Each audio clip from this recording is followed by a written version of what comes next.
Kia ora koutou and welcome to the ACE RMO 2025 Hawke's Bay webinar. My name is Sam and I am the ACE RMO consultant. We're going to start off with an opening karakia by my colleague Ashwini, and then I'll give everyone a brief outline of today's webinar.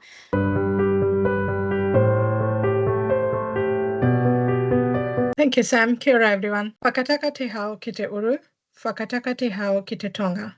Kia mā kina ke uta, kia mā taratara ki tai. E hi aki ana te atakura, he tio, he huka, he hoho, tihe e moriora. Thank you so much, Ash. Appreciate it. And thanks again to everyone and our participants for joining today, especially to our panelists. I know that this is valuable time, so we appreciate you being here. I'm just going to give you a quick outline. Today I will share a presentation with you all, and our panelists will present to that. And then our RMO representatives will tell you a little bit more about their experience at the hospital. Towards the end of the webinar, there will be a live Q&A session. So please, if you have any burning questions, there's a Q&A box above, also the chat box. You can drop your questions in there, but just to note that they will only be answered towards the end of the session.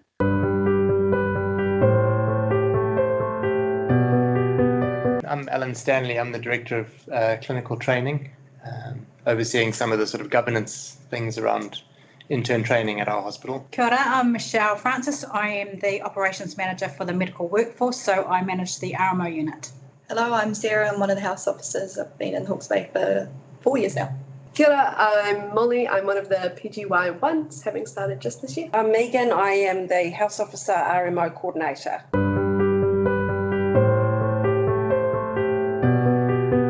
I'll start off saying why Hawke's Bay, and I think it's really the hospital is just the right size. It's big enough to be interesting and provide enough support, but small enough still to be very collegial. And you can see we offer quite a wide range of all the standard specialities, and we all just tend to get along quite well. So it's I think in bigger hospitals one can get lost in silos and a lot of interdepartmental politics, and I think as a hospital just have a very nice collegial atmosphere, and I think everyone's quite friendly and welcoming because of that. The region itself is also well sized, that we have enough interesting work, but it's also not too overwhelming as a big city, and there really is a very good sense of community in the twin cities of Hastings and Napier. The other main reason is that it's just a very nice place to live. It's really got a combination of fantastic weather, really good outdoors activities, whatever your bent is, from surfing to fishing or tramping, and really good restaurants and food. Yeah, great outdoors and cultural experiences. So I think that combination of things really is a lot to offer, and certainly a very attractive package for me. I've enjoyed working here. I've been working here since 2018, and I've really enjoyed the area and the hospital. So the recruitment process for PGY1s is obviously through ACE. So once you apply through ACE, and ACE sends us the candidate list, we go through all the applications. We meet with the pre-vocational educational supervisors, the Director of Clinical Training, which is Alan, and the RMO recruitment consultant. So we meet for a couple of hours going through everybody's cover letter and CV. We do recommend that you put a cover letter in your application to tell us a little bit about yourself and a little bit around why you want to work in Hawke's Bay. And we look through your references, etc. So we will rank you according to some of the ACE scores. We give you a rank if you have visited us as a TI for a tour. And we also give you a rank if you're a TI here in Hawke's Bay. It doesn't mean that you automatically get the job if you're a TI here, but you get a little extra mark for being here with us. A site visit isn't mandatory, but it's good for both parties, just for us to meet you and for you to come and have a look around to see if Hawke's Bay does really suit you. So what are we looking for? So obviously we want PGY1s that are keen to work with us. We like a mixture of Otago and Auckland graduates. So obviously if you're keen to work with us, you would want you to be a team player and we want you to be someone that lives our values. So our values are down in the left-hand corner of the screen there. So we've got respect, improvement, partnership, and care. And we also like to have future leaders on staff to progress through potential SMO, CMO positions, DCT positions. So yeah, things like that. So that's basically what we're looking for, someone that's really keen to come and work in Hawke's Bay. We're going to flip back to me briefly. So just sort of outlining the roles. We have 19 positions. We can possibly extend to 20. We look like we're quite well recruited overall, but the PGY one's obviously a critical part of our staffing. We've got attachments in general medicine, AT&R, general surgery, and including orthopedics and relief. Some of those include sub-rotations like general surgery through vascular, or general medicine also includes some psychiatry. We offer vocational training in most specialities. There's regular house officer teaching, so weekly teaching for PGY1s, almost weekly for PGY2s, but certainly dedicated educational time every week. There's also a lot of informal teaching. I think one of the nice things about the collegiality of the hospital is we all quite like to teach. So there's a lot of informal discussions and teaching on ward rounds. And then some more formal hospital-wide things such as grand rounds or radiology meetings. And that regular teaching is protected in lunchtime. So that's for us on a Thursday between 12 and 2, depending on PGY1 or PGY2. So that's the sort of general overview of the runs. So I write the house officer roster, and pretty much per quarter, it's every 13 weeks, you may start off with 3 to 4 weekends. You don't start off on nights until you've worked either a mid-run or you've worked 6 months. Medical house officers are paid Cat D, and surgical house officers are paid Cat C. Relief house officers are paid A and B. Depending on how many weekends you work, you will have a long day or not. The short day side of it, we do an 8-hour and a 15-hour weekend, and you may have 6 or 7 long days over the 13 weeks. When you start, we are one of the only hospitals that actually buddy you up for the first 2 to 3 weeks. In that sense, if you're working a long day, we'll have a PGY2 buddy with you. We will also have float, medical and surgical house officer float through the first 2 weeks that are there purely to come and help the PGY1s. And also on the first couple of weekends, we have those buddies in as well. We also have community-based attachments as PGY2s, and we have 100% attendance, all our PGY2s, and that some of those are rural and Wairoa, some of them are GPs, we've got palliative care, and we have public health. So basically annual leave, 6 weeks a year. If there's any issues or holidays, our RMO unit's always open, and I'm happy to talk through things before we write rosters, and we like a hands-on approach with our house officers to make it work for everybody.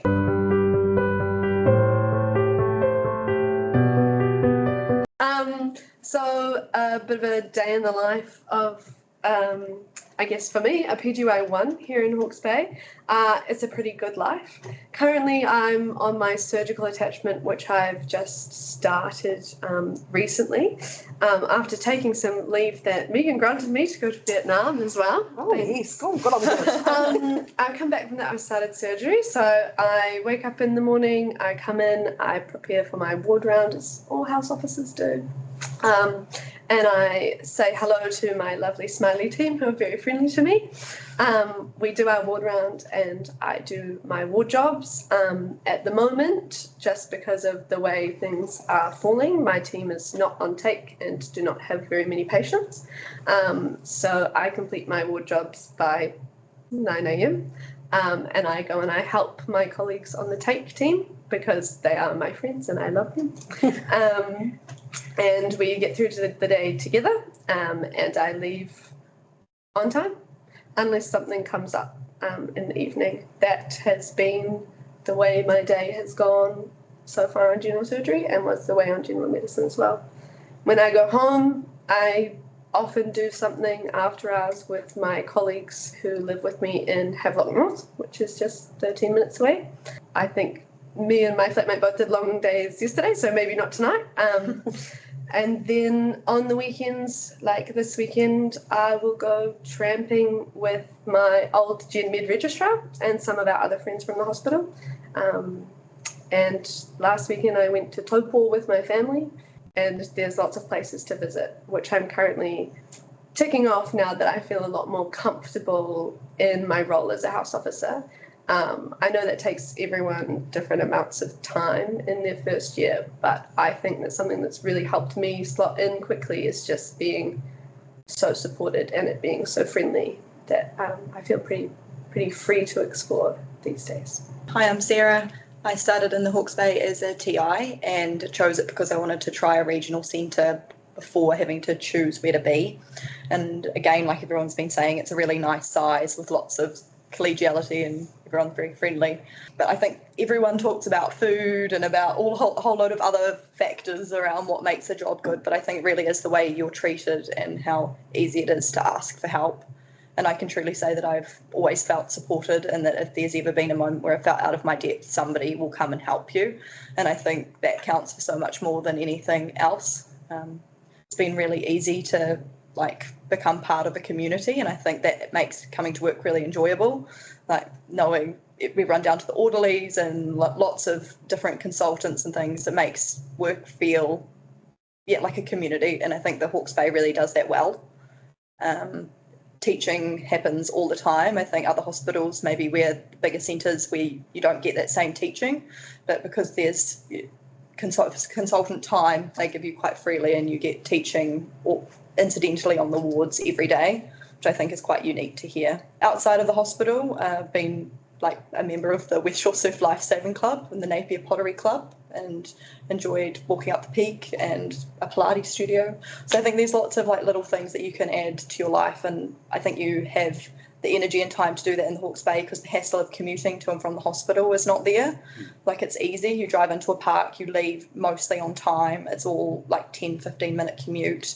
And I think those things also you can't take for granted. If you've got extra stresses and pressures, it makes life that bit harder. I came here without having any family here or anything that would really bring me to the Hawke's Bay, and now I fully consider it my home. And I think I would give it another go. I would choose here again and again, and I think even if I leave at some point, it will be where I come back to. So I encourage anyone who's thinking about it to choose the Hawke's Bay. I don't think you'll regret it, and you will be supported in your first years. And I mean, it's probably not what you're thinking about now, but eventually you will want to become a registrar. And again, I think that supportive community where you've got people to ask help from and is important. So come here.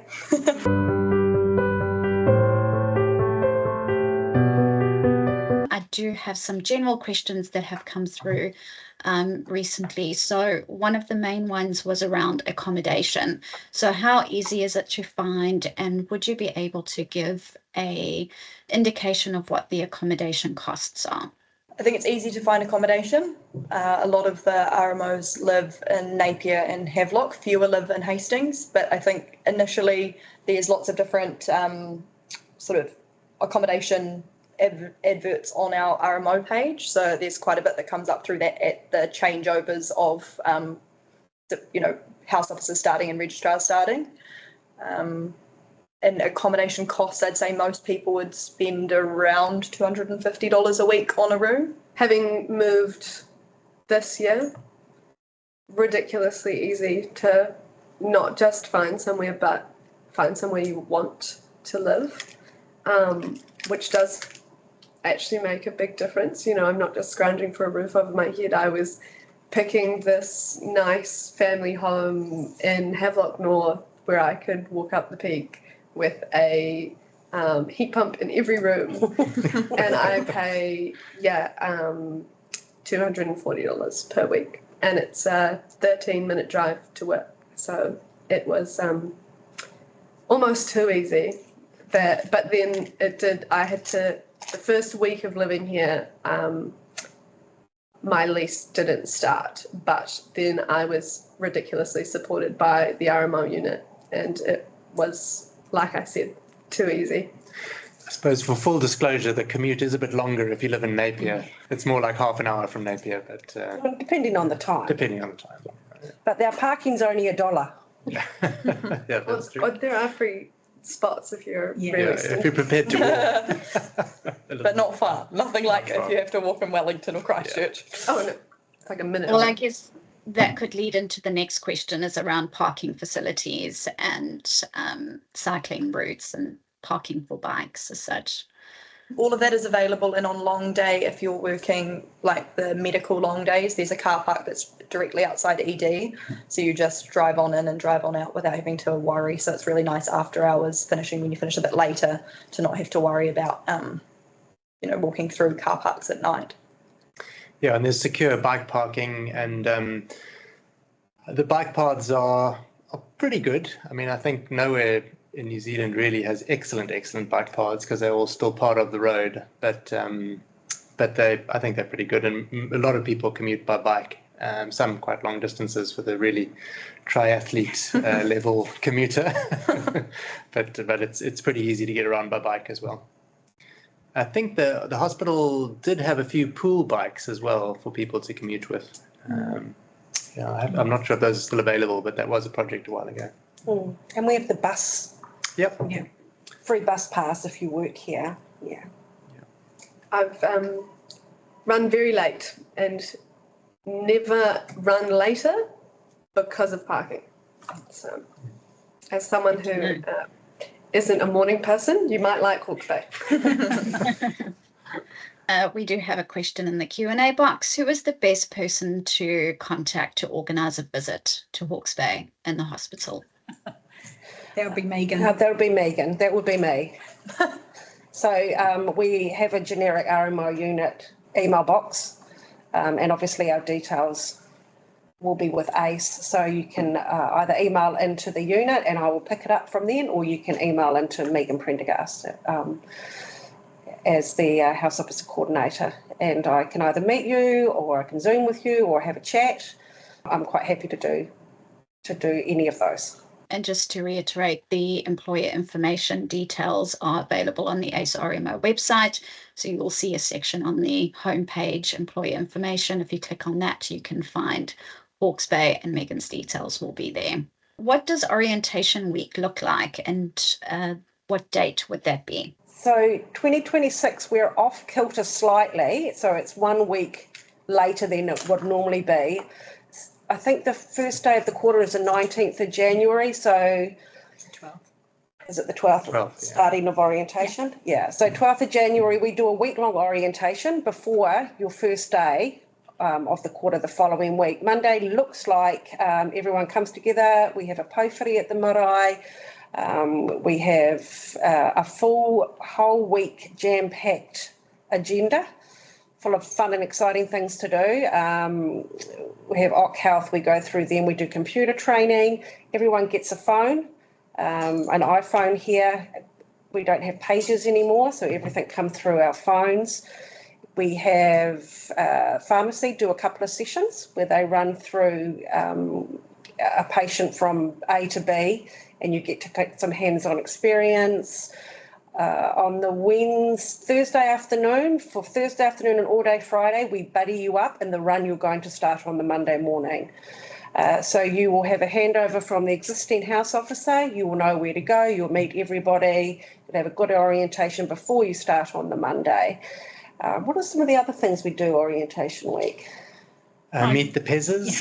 Sorry, we meet the pezzers.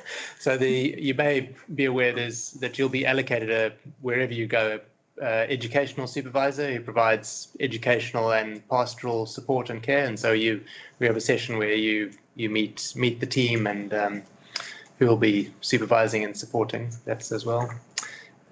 You meet the RMO unit, the lab. You have a session with the lab. Yeah. Top tips from RMOs. You get to meet some union delegates for both RDA and Stones. Another comment question that has come through previously is the system paper-based or electronic? Fun mix. We keep you guessing here. Some Yeah. things are electronic, some things are paper, maybe more paper than at some other hospitals, but Yeah. I don't think that matters. I don't think any of that matters. Well, yeah. So ward round in hospital notes are paper based. So we yet have Cortex. We use Cortex for emergency calls and paging via the cell phone, and then we have Clinical Portal, which is the patient management tool for results and lab X-ray radiology and all of and outpatient notes generally get dictated as a letter. So all the outpatient things are there as a PDF, but inpatient notes are still on paper. Although there's a kind of a broad, longer-term project to try and get that electronic. But since we're losing all our IT staff because of the restructuring, that's probably going to be delayed further. Realistically. I know it was touched on briefly in the rostering information presentation, but could you provide an indication of roughly the weekly hours as a PGY1? As a PGY1, it depends on your category. You work 8 to 4 normal hours. You may have on top of that a long day, which will add another 7 hours on. It's kind of like 50 hours, 55 hours. Because it's based on a 13-week average, you put your long days in maybe 6 and then 3 weekends. I think probably between 40 and 45 for most people. Medical, maybe a bit more if you're on tape with surgery. Of course, you get RDOs when you're working weekends, so you either get pre or post RDOs Monday, Tuesday, or Thursday, Friday. It does depend on what run you're on, and some of the relief runs, if you're on tape, you might be working a few more hours if you're like surgical acute or something, but that's reflected in your pay. So they're in the SECAs with the different categories. It'll give you an average of how many hours that category would work across a 13-week thing. Some runs are busier than others. I know cardiology are probably a bit busier than others. So, yeah. Compared to anyone else I've spoken to, I think we've been definitely amongst the best in terms of hours, because I think there's the hours that you're rostered to and then the hours that flow over. And I think that this hospital actually has a really good balance of having a manageable amount of work to finish in a day. So, Yep. That's what I was going to say, is that I think we all know that there's a little bit of a difference between your rostered hours and the hours you might work any one week, and it might depend on the week or what's going on. But for a lot of other centres, there will always be extra hours, and that is not the case here. In my experience, which has been a very good experience, and not necessarily everyone's, but I have left after my rostered time under 5 times, and I've been here for 3 months, and that is not what a lot of people at other places can say, and I'm very grateful for that, because it gives me a lot more time to decompress when it was stressful when I first started, and now to have a life. I'll go ahead and ask 1 or 2 more questions. One that was very, very common was, what were the food options like at the hospital? They're really good. I am a picky eater. I'll say it now. I am mostly vegetarian and also don't like a lot of foods. And I am very well satiated every lunchtime. And I am yet to get sick of a food because I can rotate the foods as well. I have a happy tummy every day. And that's picky eater. So. I think they have a main meal plus the choices of sushi or salads and other bits and pieces, and we have our gluten-free range and a celiac. We've now, obviously we've had more and more people come in with, so we're catering to all of those things as well. And when you're on a long day, you can get, or a weekend, you can get a meal at the kitchen, and we do have frozen meals up in the RMO mess if you get caught short.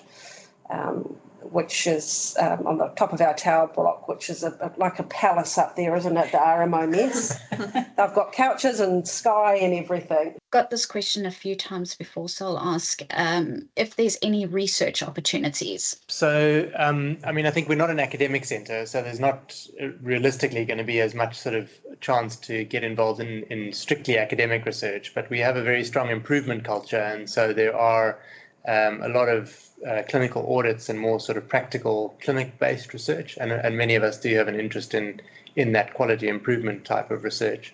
And a few people have taken the extra step of sort of preparing a case report, and we do encourage that. And I think the SMOs generally are willing to support that kind of. But we're not an academic centre, so we're not going to be providing you with access to labs or anything like that. If our participants think of any questions that they might have after the webinar and they thought I should have asked that, you can contact Megan directly. Is that correct, Megan? Yes. With any of those questions. And then if it's anything to do with the ACE process as such, you're more than welcome to contact me at any time. My details are also available on the ACE RMO website. And then just a reminder for your colleagues and friends, if they weren't able to join live today, these webinars are uploaded to our ACE RMO YouTube channel within a few days, so keep an eye out for that. And another little tip is to keep an eye on our Facebook page. There are quite a few tips and updates that get posted to that social media channel. On that note, panelists, did you have any final notes, comments for our participants? Not really, just we're looking forward to meeting you all because we're sure you'll apply. Thanks so much for your time. I am going to share my screen. I'm going to ask Ash to come back on and close us off with a karakia.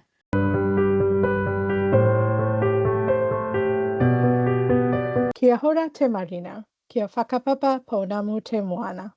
He huarahi mā tātou I te rangi nei. Aroha atu, aroha mai, tātou ia tātou katoa. Huie tae kie. Great. Thank you so much, Ash. And thanks again for everyone's time today and for joining us and our panelists for providing this information to all our applicants. I hope everyone has a lovely evening and see you and speak to you soon. Thank you. Thanks, Sam. Bye-bye. See you. Thank you. Bye. Bye, everyone.